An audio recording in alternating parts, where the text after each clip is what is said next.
Hello, and welcome back to In a Nutshell, a podcast brought to you by the Covenant Nation, Manchester. My name is Fumilola. Today, we will be speaking about finishing strong. I'm privileged to be joined by, she's Auntie Didi to me. She's the Didi. To everyone who has listened to her on the platform, who has read her books, or who has just had the opportunity to benefit from pieces of material that she has to impact the corporate society in Nigeria and the world at large. Welcome, Auntie. Thank you very much. Thank you, Fumi. I'm more than thrilled to have you. Like this, God made this happen. Thank you for indulging us. Happy to be here. So just to hit it, straight right on, finishing strong. When we thought of this topic, of course, it's the end of the year. There's a Christmas tree behind you, Yes. for instance. And ideally, there's a place where the mind goes to, or even the body, is like, personally, I check out at this time of the year. But since joining Covenant, of course, going back maybe another few years, whether it was the Finishing Strong concerts that we used to have, or more recently, the planting, there is a deliberateness to ensure that, first, I like the fact that negativity of ember months has now been replaced with something that makes you, look forward and want to fall forward. However, when we were talking about this, just ahead of the session, I then got a sense from you that it's not just about finishing a year strong. And if we were even to default to the Bible, so many times the Bible uses a race to describe our journeys in life, whether it says to write the vision and make it plain so that he might run that reads it, or it talks about Paul saying, I have fought a good fight, I have finished my race. Or, there's another scripture in Corinthians that talks about not everyone who runs would win the prize, meaning you have to run according to the rules. So even in the scriptures, the rat race didn't just come out of nowhere. The Bible talks about us consistently being on some race, some journey. So that brings us back to where you were yesterday, or where you did call my attention to the fact that it's not just finishing strong, it's not just about the year. It's about the different cycles and seasons of life and rightly transitioning to properly position. I'm feeling myself with all the rest, but it's okay. You're getting into it. So I just thought to, get more of that feel from you, what you have to say about finishing strong and that consistent, ongoing cyclical journey for the believer or even just the individual. Yeah. So I think that Covenant Nation is responsible for branding the end of the year as finishing strong. Okay, yeah. But with time, I've come to realize that finishing strong really means different things to different people. And so based on your leaning or your mindset, right, that's what you're chasing. That's what your own race is about. I'm going to try and color it a bit the way I see it. Because for me, there's a short-term perspective and there's a long-term perspective. Great. But, generally speaking, the way I've seen people deal with finishing strong is, for some people is, oh, you know what? Let me quickly finish everything that it is that I'm supposed to be doing and go out on a high. For some other people, the way to finish strong is to end the year prepared for the next year. Good.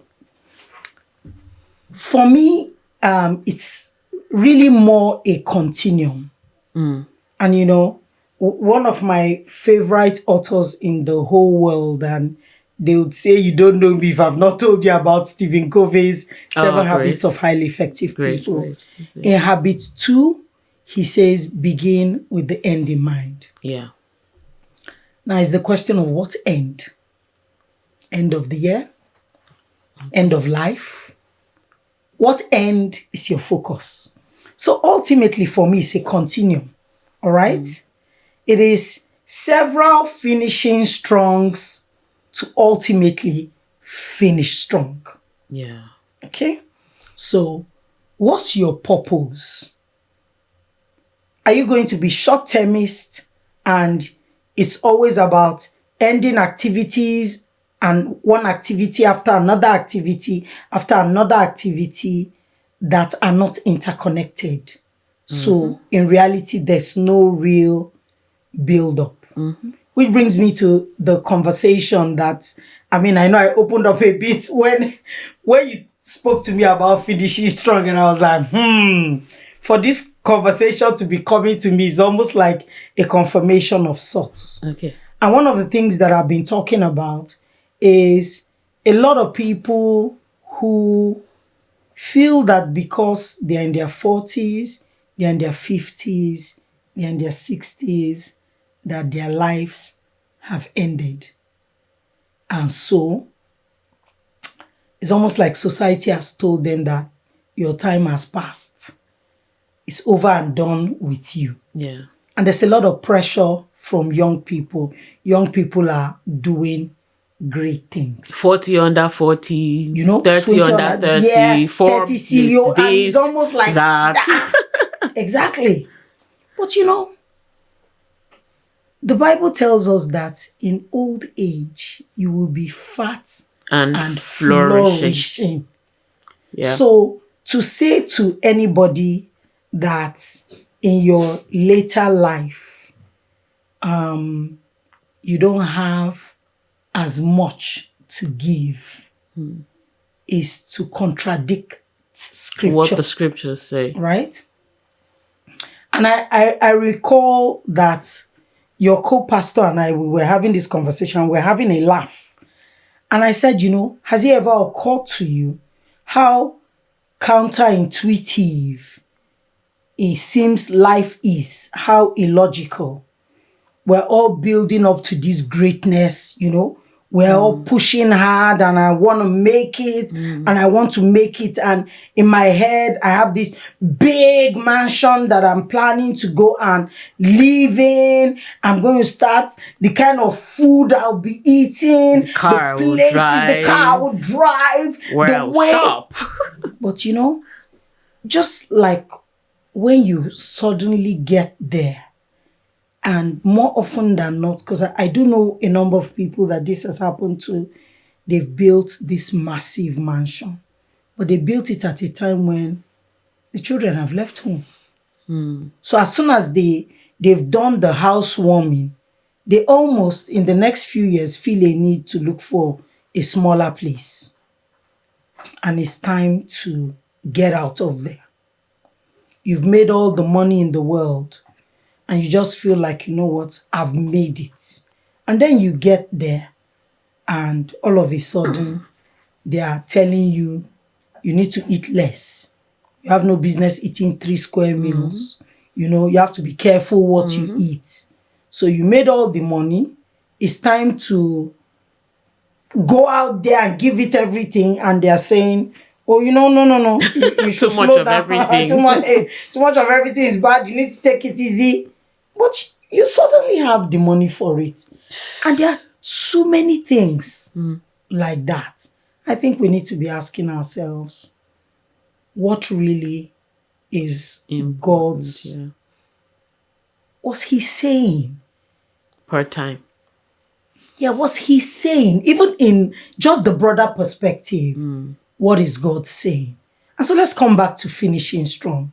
Okay. So it can be, you know, in my own assessment, that finishing strong is, you know, there's a way society has defined it for us. It has to be, you've made all the money in the world, you have the biggest house, you drive the fastest cars, at a time when suddenly it kind of doesn't make meaning. So why do I have all of these resources at this point when it seems like, okay, I have all the money now. I can pay for Oxford or Cambridge University. But the children are finished going to school. They've left your house. So what's you're not paying school fees again. So what's this void about? And I think that's about a long-term story.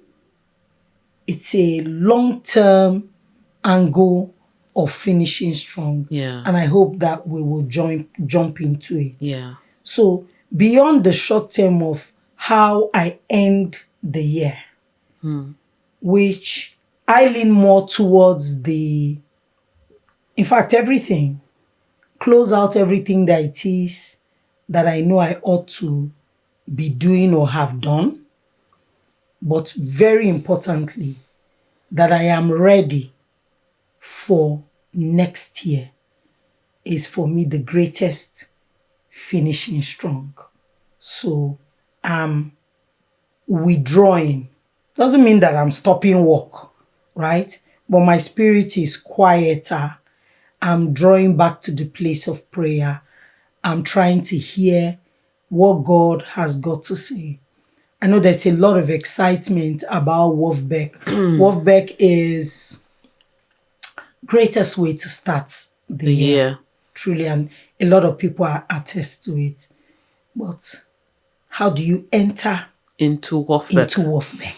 To make the most out of it Yes. for your year. That is another Because it's 12-month preparing journey. you for that year. But I think that Wolfbeck is not something, the time when I have gotten the most out of any convention, and in fact, out of Wolfbeck, has been when I prepared personally to enter into that Wolfbeck season. Yeah. So finishing strong, short term, long term. Yeah. Where do you want to go? Okay. So because I am me, because I have walked this journey a while, you've been in Covenant a while, done a couple of Wolfbecks, finishing strongs, I know the works. I kind of have a sense of the answer to the question I'm about to ask. However, let me say where you have started is by first striking out that mindset where finishing strong is just a set of disconnected events that start and finish in January and December, right? Where for every single year, it's a cycle of finishing strongs, finishing 2025 strong to enter 2026 strong, finishing the decade 2030 strong to enter the next decade strong. It is supposed to be a cycle of finishing strong that builds up to an ultimate end. That's right. That we have in mind. So question about what you said in terms of we're big about not just Wolfbeck, a lot of activities in the Christendom. Thankfully, the internet has made us all a digital church now. You can connect anywhere. In terms of Wolfbeck and indeed a lot of other platforms that Christians join or gather to start the year, what does Ndidi do? And what does she advise, or how does she advise people to position to help themselves make the most? Now, bear in mind that there are maybe 10, 12 speakers at Wolfbeck. It might not be all of them that, I have heard before, I know their flow, or, all of those things that come to the mind of the ordinary man about what does this person have to say. Some people come with a bias. How do we navigate all those different dynamics that are at play? So, everything for me, the short and the long term, is always about, first starts with yieldedness. All right? I think, having all of us worked with God, I'm sure that we all recognize that there is, every time that you have listened to God, and, we have to agree that every time God speaks to you, most times when God speaks to you, it's almost like, it's almost like, it's so, like, this can be, it almost seems like it doesn't add up. Yeah. But I've come to realize truly his thoughts are higher than our thoughts. And you're only going to ever be able to piece it together when you've kind of got, oh, okay, God, is this where you were going? Is this why the journey had to be the way the journey was? So, and I realize always at the end that I could never, ever have desired for myself what it is that God gave me. Whether it's a tiny thing, a massive thing. So I find that for me is always that, you know what, it's always in my interest to align with the will of God. Yeah. So it is yieldedness. Yieldedness. Okay. It is, what would you have me do? Where would you have me be? Understanding the season that I'm in, and knowing, you know, the Bible speaks about the sons of Issachar, that they understood the times, which speaks to seasons, and they knew what to do. Okay? So it is the understanding of, I've entered into a time, and then the clarity of the what to do. So you ask me what I do. It is you can actually see me around, but I'm very deliberate to, in my spirit, withdrawing to hear God. They are mostly always secret place activities. You're spending more time praying. You're spending more time in the Word to know God's will, to know if you're in a season, to know what to do. If you don't know your calling, to know your call. You have to just know these pieces. And I think it's in a lot of praying and meditation. Now, for me, for Wolfbeck, I'm praying and I'm meditating. But something Wolfbeck taught me along the line. If you receive a prophet in the name of a prophet, you will receive a prophet's reward. Yeah. How am I going to serve the purpose of Wolfbeck? Those things help you to connect. There are prayers going on now for Wolfbeck. At least I know that there are a number of altars being raised for Wolfbeck. How am I going to serve? And, you know, as ordinary as this thing seems, what's your heart posture towards this convention that God has given to the covenant nation? Because truly, back to the scripture, that if you receive a prophet in the name of a prophet, you will receive the prophet's reward. The reward that the prophets who, because I think Wolfbeck is very prophetic, beyond teaching. Yeah. The prophets who take that stage. And you know, if you haven't observed something about the platform that is Wolfbeck, there just seems, you know, let's be a bit carnal, Abby, that people who take that stage, it suddenly opens them up to the world. That's a spirit that comes with that house. How are you connecting? And I'm being very honest. Find a way. You don't need to be in protocol to be showing up. All right?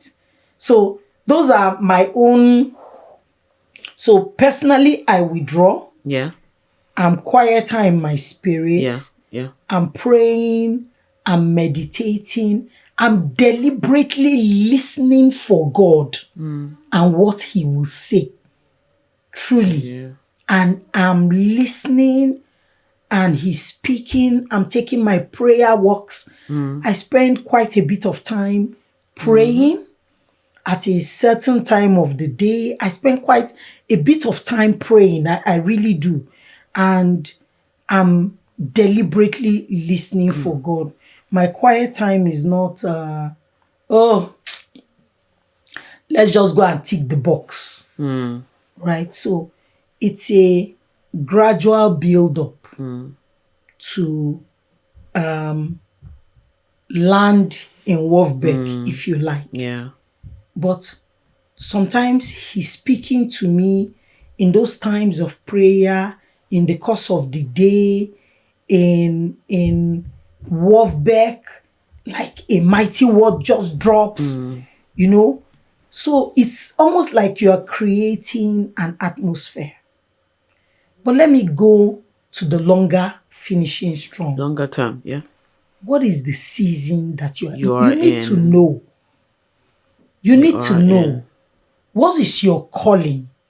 And that's why I was saying that thing about, oh, you suddenly made money as the world has defined, and you have suddenly built that massive mansion in the most affluent area in Manchester, and you're living in that house, and suddenly it's not making any more sense.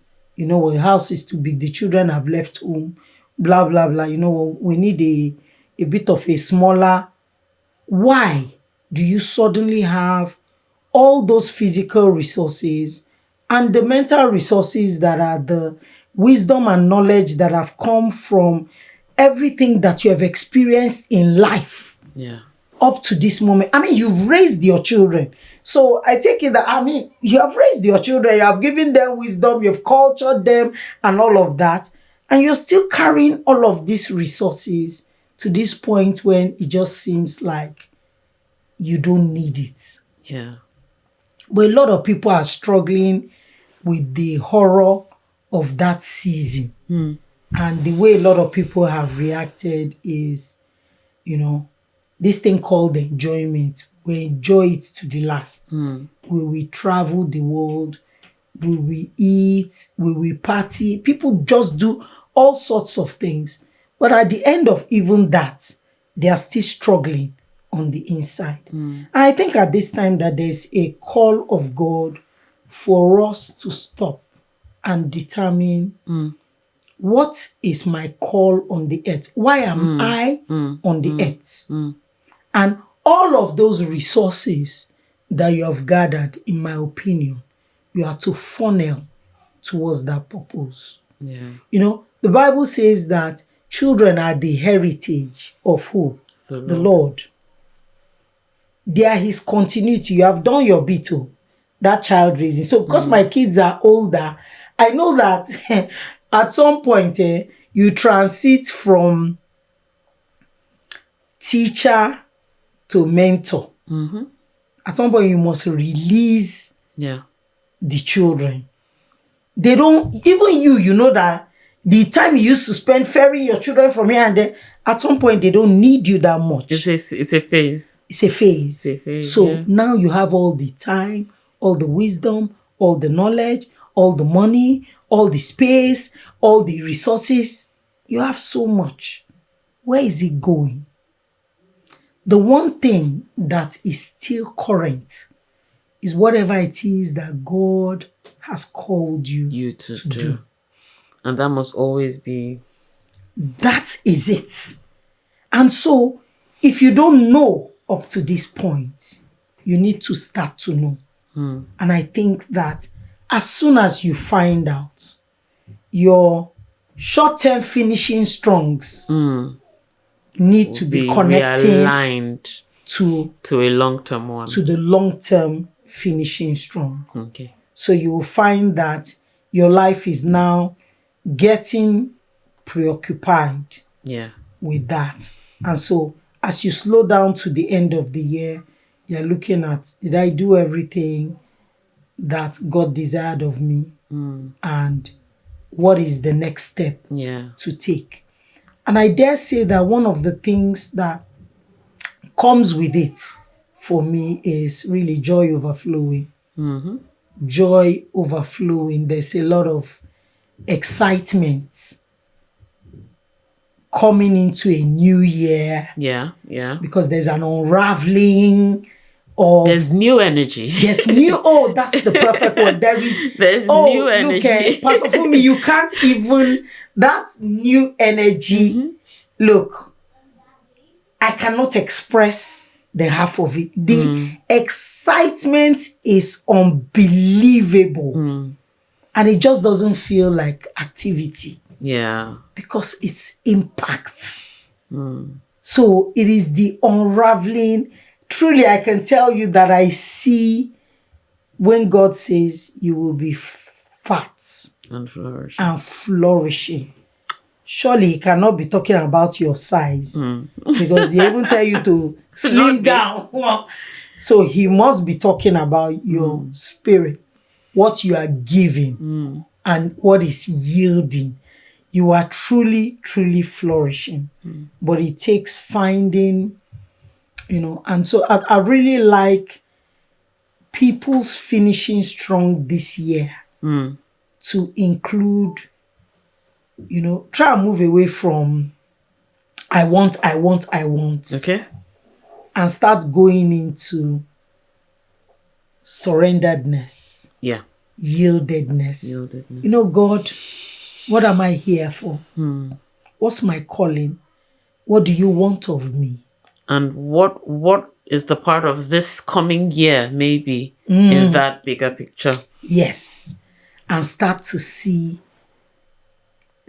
gain insight. I don't even think that. So it's not,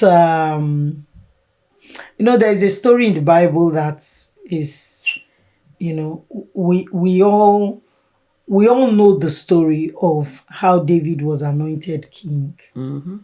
The prophet was Samuel, and God had told him to go to the house of Jesse.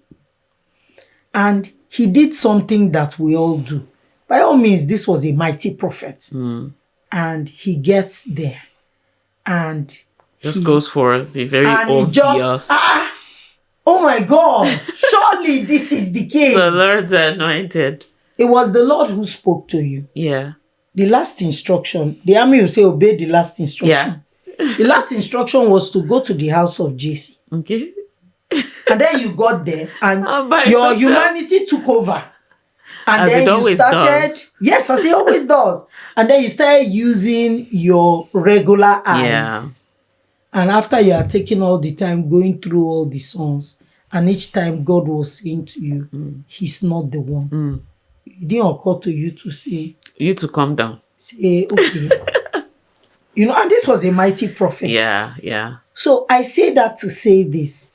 I sense that even when God tells you, okay, this is it, you don't know the half of it. So that yieldedness, you don't yield once and for all. You keep yielding and dying to self and yielding and dying to self as you go. Because truly, every step of the way, you need to know what is next. So is this building the habit of withdrawing to meditation, contemplation, prayer, to know, what is next? What do you want me to do? Short term or long term? Yeah. And of course, what jumps at me is, especially for those of us who would only have the privilege to join virtually, right? To also be intentional about how there would be distractions. There would be things that literally make you feel like, okay, I'm not in the venue. I might not be feeling all of that energy in the room. However, I am part of this, and I will tell myself that I'm going to get everything that is for me. But it's not just the people who are.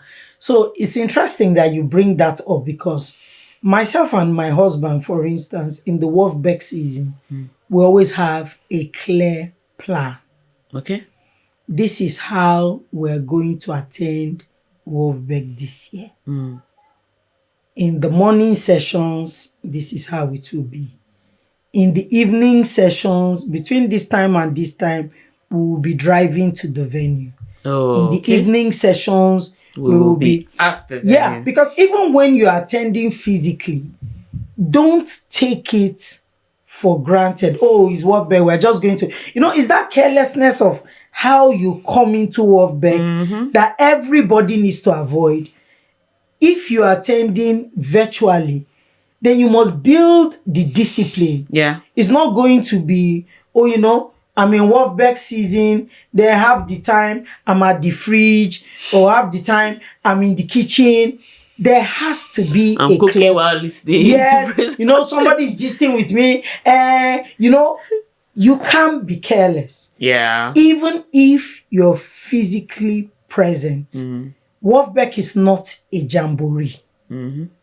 So don't come like it's a carnival. Yeah. You can't have that mentality of, I go because everybody is there. going.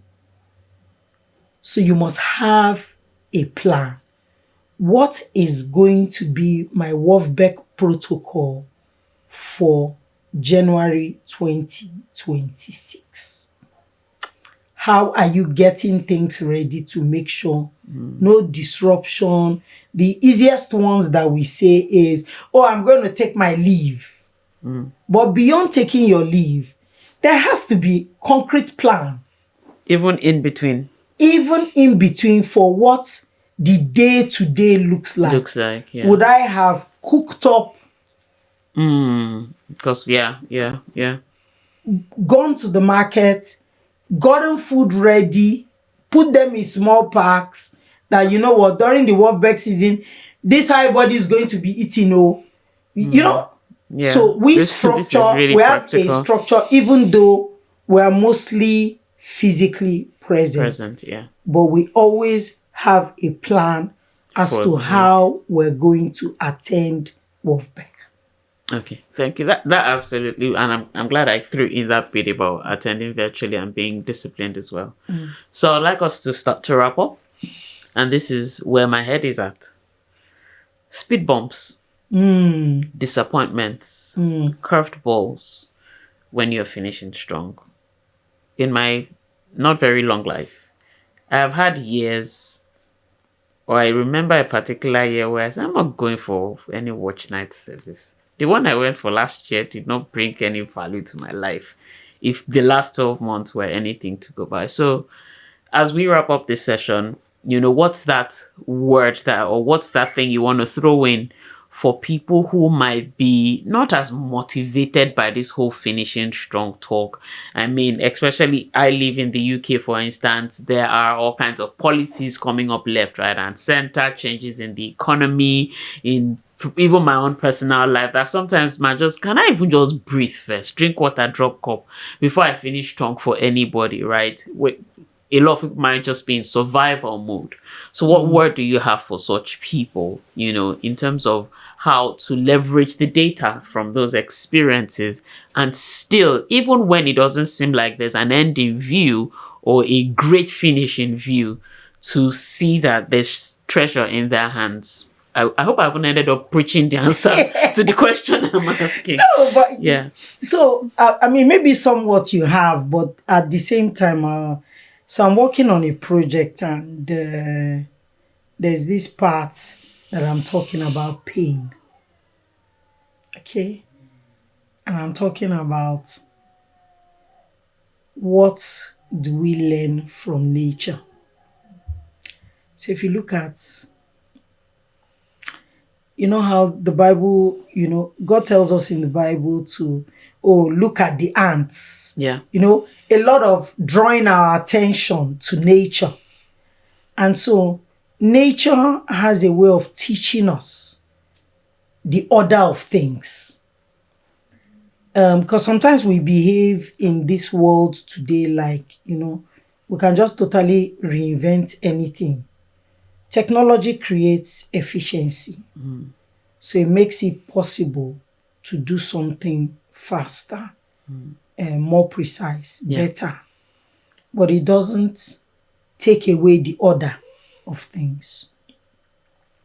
The order of yielding value is pain is a feature in the process.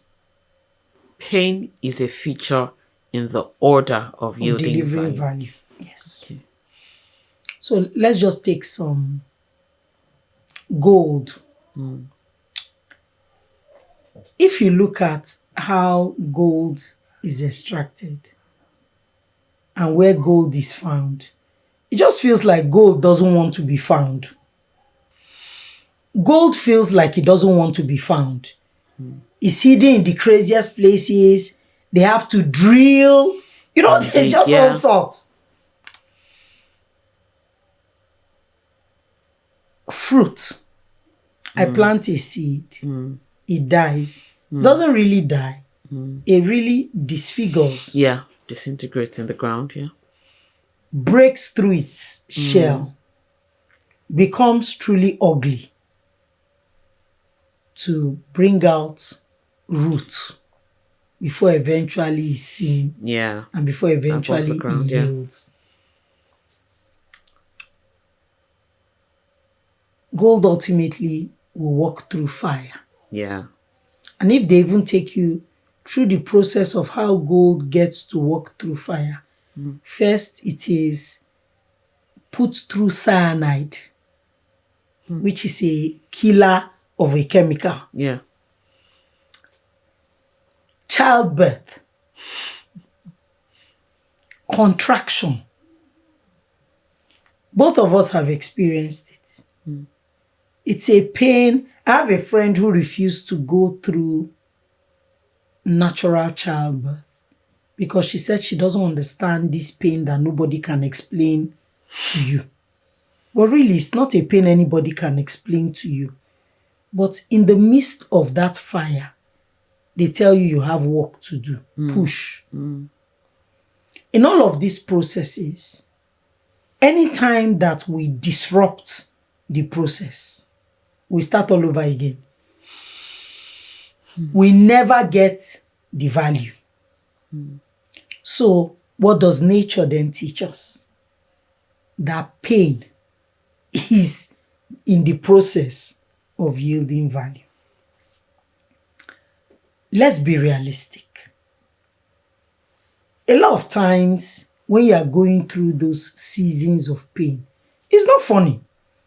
In fact, all this big English I'm speaking, you're not even going to remember it. But, you know, at those times, if we can just try and keep our routine of sitting with God in the place of prayer, I think that is the most precious thing. I don't know if you recall, years ago during the lockdown, Pastor Podre held a series of, today I think we can just call them Instagram podcasts. Okay. Yeah, you do. And I'll never forget the sitting with Pastor Matthew Ashimolowo. Ashimolo, yeah. And he said something really profound. He said, pray even when you don't feel like praying. For me at that point is going to come down to your habits and your routines and keeping to those things. Prayer and the place of time with God should not be jubilee events. So it is something that we do as a matter of routine. If we spend enough time, the quality of the intimacy that is built there grows.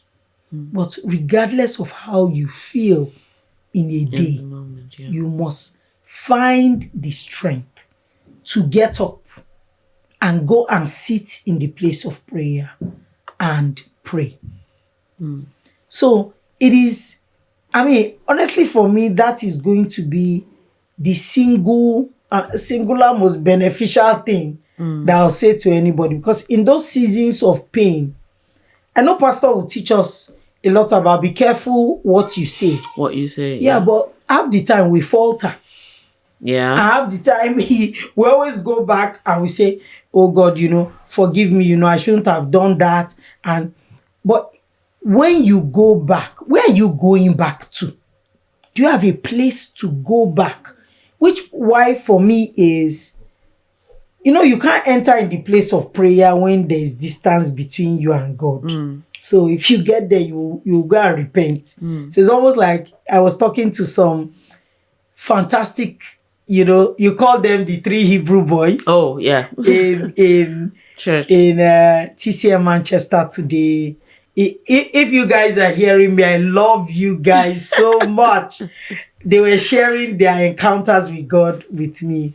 And we were just talking about this same thing about, having this routine where we retreat daily and we can talk to God. Yeah. Just making that habit. Because, I'm not going to lie, because I went through pain recently. And as I was sharing with you, Pastor Fumi,